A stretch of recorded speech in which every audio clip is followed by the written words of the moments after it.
So good morning, everybody, and thank you for a nice introduction and for the opportunity to present here at this conference. So my name is Bernadette Spieler, and I'm from the University of Technology in Graz, from Austria. And I'm currently doing my PhD at the department, but I finished my PhD thesis 1 month ago, and next week I will have my defense. So keep your fingers crossed.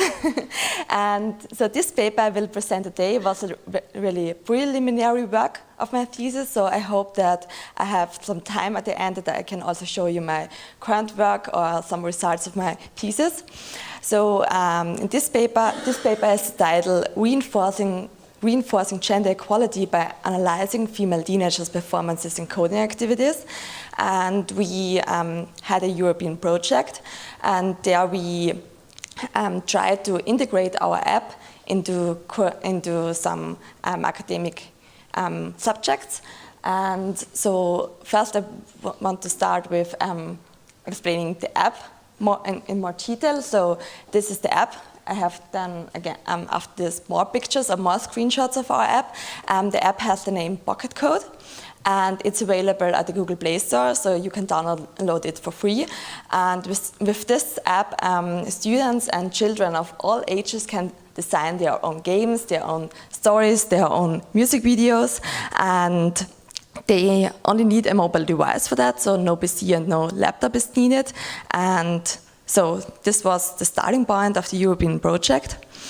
And this is currently the team of our university, but only a very small part of it.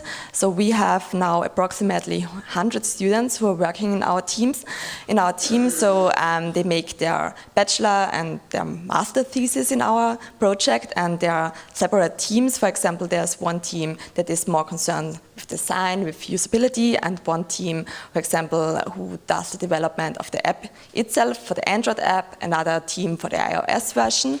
And there are also teams that are more teachers and they go to the schools, and other teams, they are concerned with the web interface and all of that. So we have altogether 16 teams, and per team around approximately 10 to 15 students.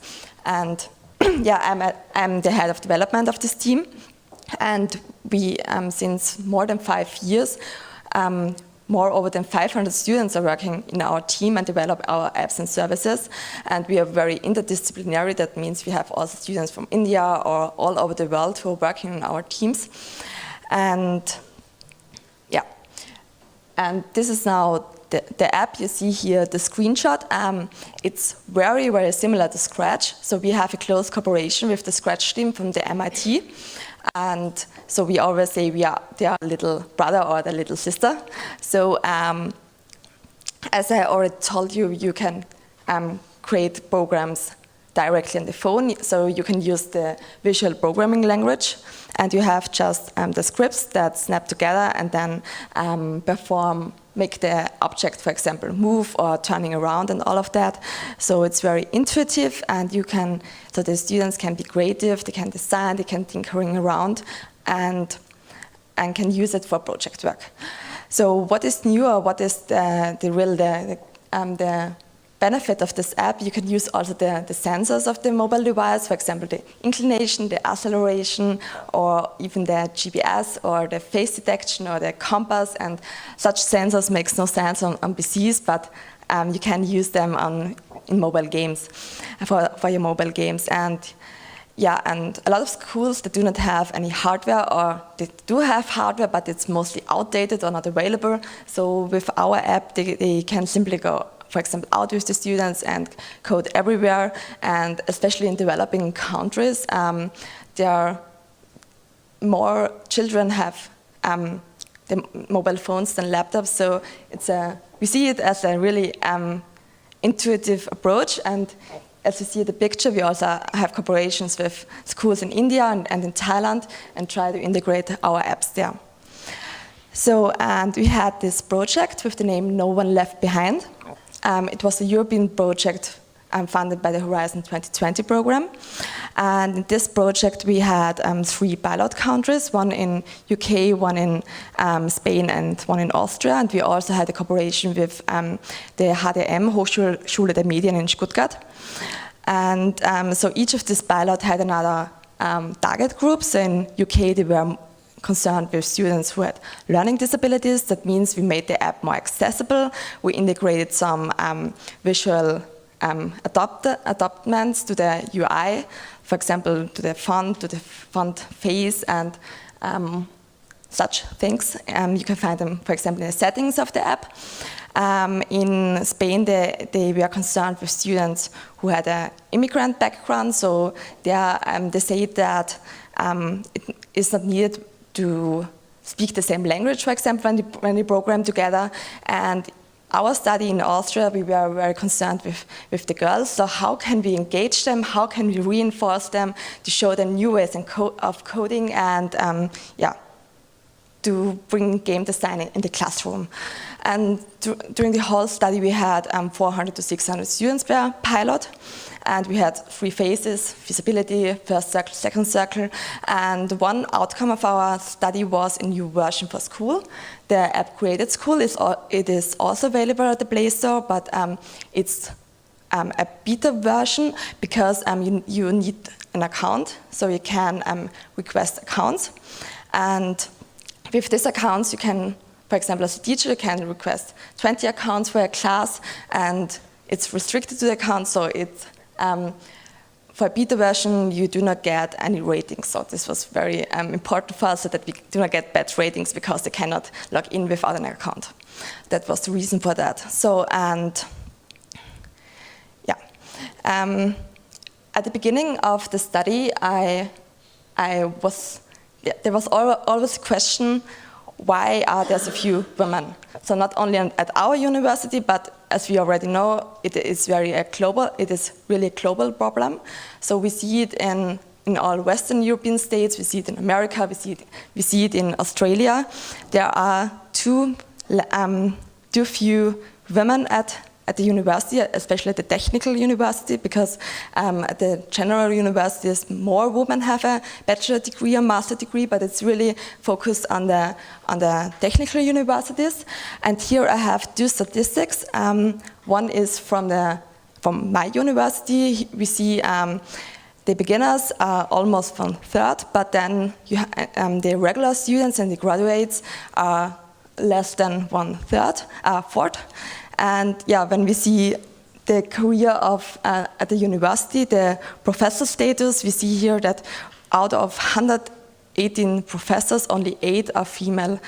And yeah, I think there's still a lot to do at our university, and it's the same at all universities, all public universities and Fachhochschulen at Austria. That is the second graph. Here often is mentioned that in the future there will be more female students who will enroll in STEM subjects, but the trend shows a different number. So since 2002, there are always some degree programs who have a constant number, for example, the biomedical engineering, or also physics or chemistry, or at our university we have a lot of female architects. But there's always the same degree program, for example, computer science and engineering, who have a very low number of female students and or even are declining. So currently the number at our university is at 12% for computer science, 12% female students.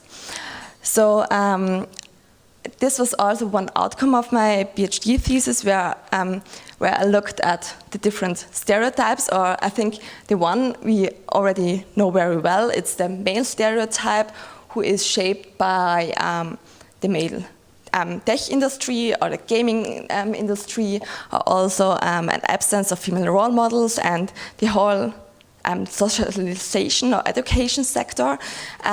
But what was a very new output of my literature chapter was the one at the right side from you, the girls in a tech. She is shaped by the existing stereotype of a male, of the male stereotype, or also about the preconception about the whole tech sector, or the preconception of coding that is boring, that is not that I don't that's not needed, or that it's something that is really difficult, or also the inequality in education. Here it's mentioned that computer science is mostly educated from the male perspective in languages, in books, and all of that, and that also the teachers do not have any gender-sensitive trainings. And so this whole part shapes the girl in tech, who is helpless, not interested, not motivated, and I think to confirm that stereotype is even more threatening for young women than to confirm the nerdy one. So this was for me a very, an outcome which I think we should also keep in mind, that there's also the counterpart female stereotype. So, however, our goal was to engage more girls in coding activities, and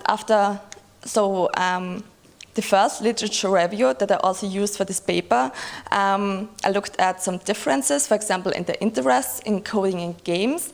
I think there exist a lot of studies that show that girls at the age of 11, 12 are more interested in STEM and coding and such subjects as at the age of 15.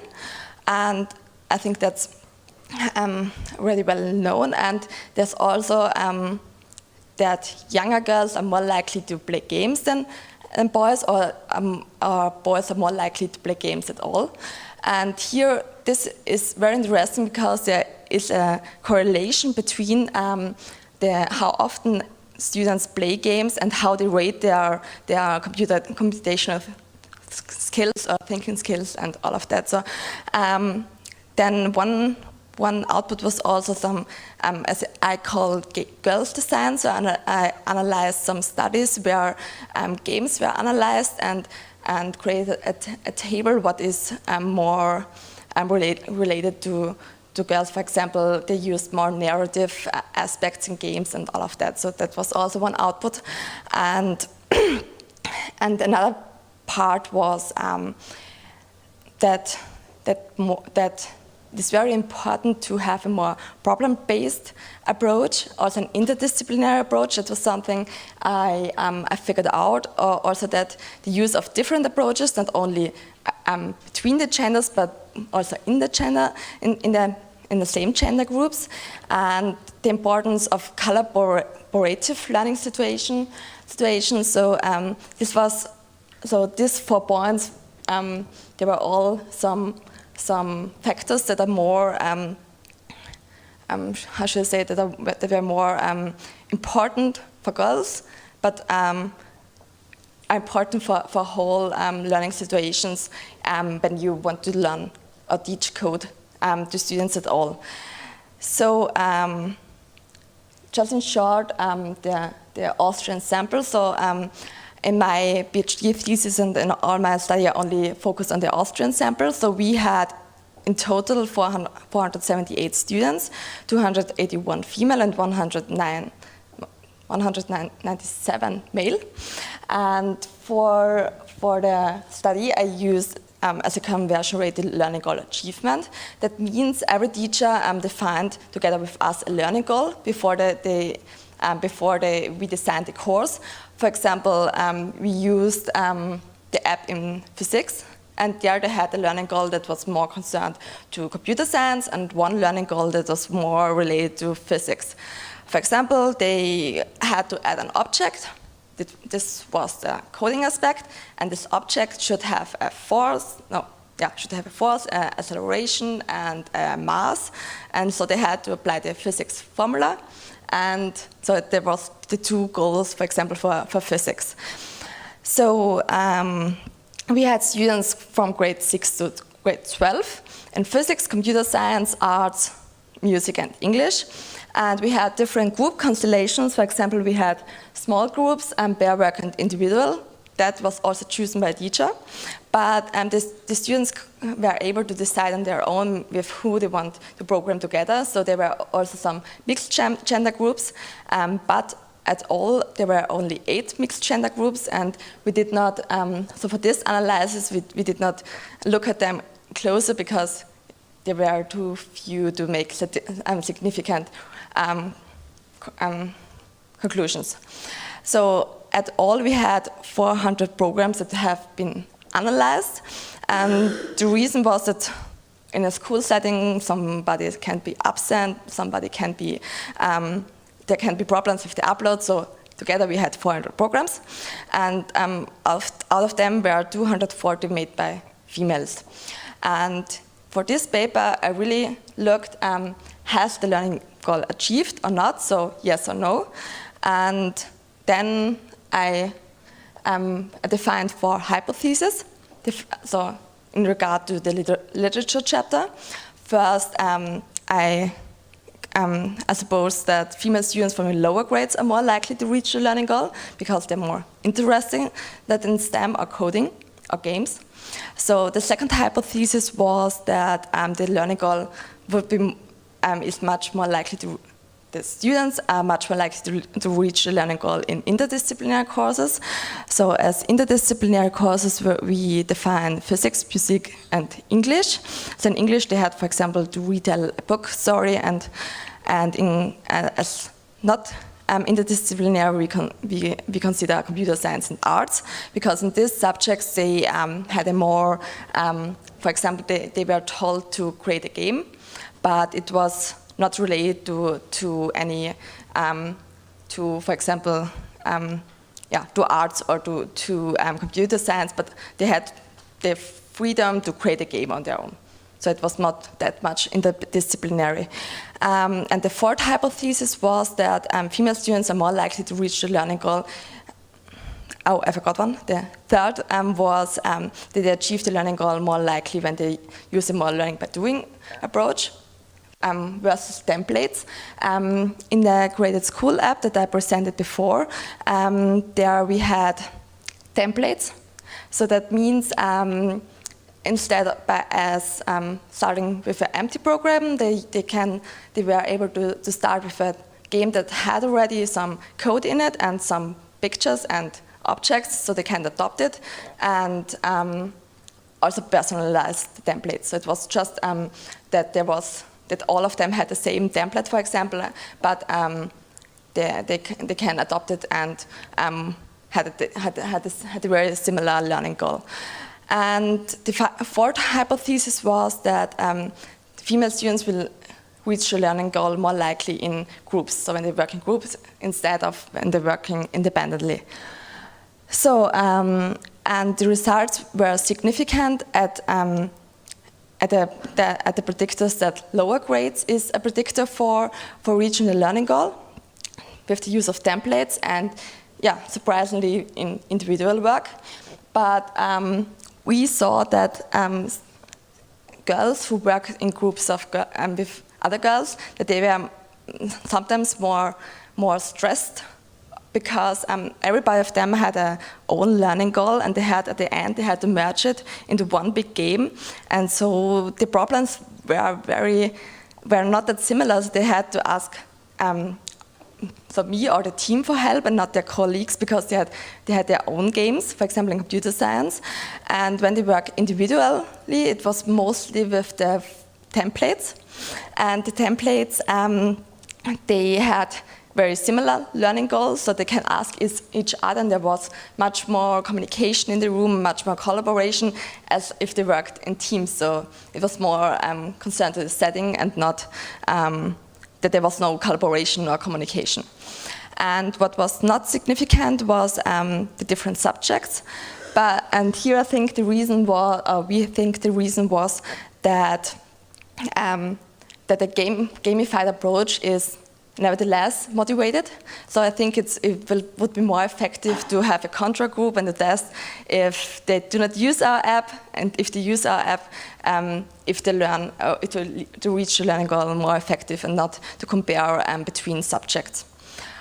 So Yeah, and now these results influenced my current work or my PhD thesis in that way that I tried to find out how can we set or how can we design new concepts and tools for our target group that help them in reaching their learning goals and also in game design.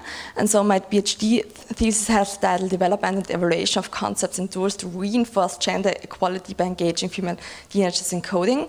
And my main results were a model, that is this one, but I think I do not have the time to explain it in more detail. It the important points is that it is very gender sensitive. That means that I do not want to have a competitive environment, but it has many stages, and I just want to show you the second slide. Here I really defined the stages through such a coding course and what are the important points and where I should, for example, what is important in the warm-up phase. So how you introduce the topic, how you introduce role models, for example, how you explain the whole field and how you can create some interest. And the most important points are the intrinsic fields, that one in orange. And the sense of belonging, the fun factors, the self-efficiency and the interest, and also the extrinsic factors. What is the learning goal? Do you use frameworks? And do you introduce games to them? What games do you show? And all of that. So I really want to talk. So if you are interested in the model and also in the approach, come to me afterwards and we can talk about. So I think the model, I can talk ages about that, so let's go not in detail yet. So thank you very much. So if you like the app and our idea, come to me and I'm happy to answer now your questions.